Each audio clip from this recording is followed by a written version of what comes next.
भारत की अध्यक्षता में G20 समिट सफलतापूर्वक संपन्न हो चुका है। समिट की शुरुआत से पहले हर किसी के मन में ये सवाल था कि G20 समिट के घोषणा पत्र को क्या सहमति मिलेगी या नहीं। लेकिन इन सवाल का जवाब तब मिला जब भारत की रणनीति के चलते घोषणा पत्र को लेकर सबने हामी भरी। और इतने ही नहीं, पीएम मोदी की तारीफ करते हुए तमाम डेलीगेट्स भी नजर आए। इतने नहीं, पीएम मोदी की सफलता की सराहना अब विपक्ष ने भी कर डाली है। जी हां, दरअसल कांग्रेस नेता शशि थरूर ने 10 सितंबर को G20 सदस्यों की नई दिल्ली घोषणा की सराहना करते हुए कहा कि ये निस्संदेह भारत के लिए कूटनीतिक जीत है।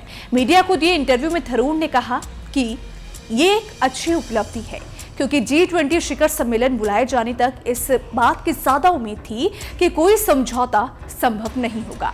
इसीलिए एक संयुक्त बयान जारी करना संभव नहीं हो सकता है और हमें G20 शिखर सम्मेलन का समापन अध्यक्ष के संक्षिप्त बयान के साथ करना पड़ सकता है। दरअसल 9 सितंबर को G20 शिखर सम्मेलन के उद्घाटन के दिन ही प्रधानमंत्री नरेंद्र मोदी ने कहा कि नई दिल्ली G20 लीडर समिट घोषणा पर आम सहमति बन गई थी।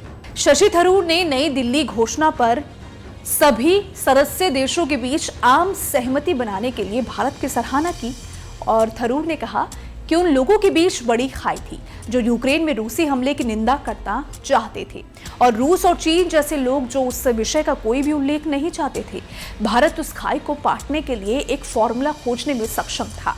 ये एक महत्वपूर्ण कूटनीतिक उपलब्धि है, क्योंकि जब संयुक्त बयान के बिना कोई शिखर सम्मेलन खत्म होता है तो हमें इसे हमेशा अध्यक्ष के लिए एक झटके के रूप में देखा जाता है। भारत की अध्यक्षता में G20 शिखर सम्मेलन के आयोजन पर थरूर ने कहा कि सरकार ने वास्तव में इसे पीपुल्स G20 बना दिया। साथ ही थरूर ने यह भी कहा कि सत्तारूढ़ भाजपा ने दुनिया के नेताओं के इस विशाल सम्मेलन को अपने लिए एक उपलब्धि में बदलने के लिए कोशिश की।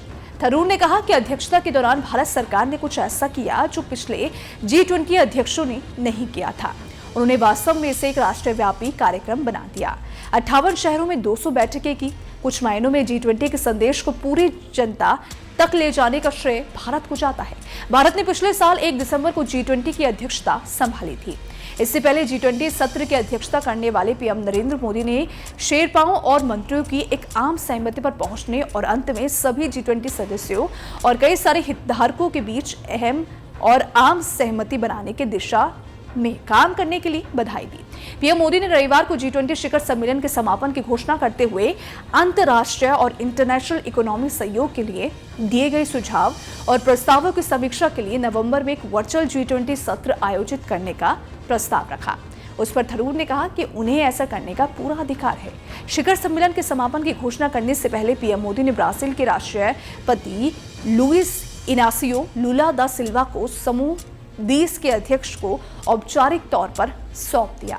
हालांकि इसको लेकर देखिए आपका क्या कहना है। जिस तरीके से अब शशि थरूर ने भी पीएम मोदी की सराहना की है, इसको लेकर आप क्या सोचते हैं? आप अपनी राय हमें कमेंट सेक्शन में जरूर बताइएगा।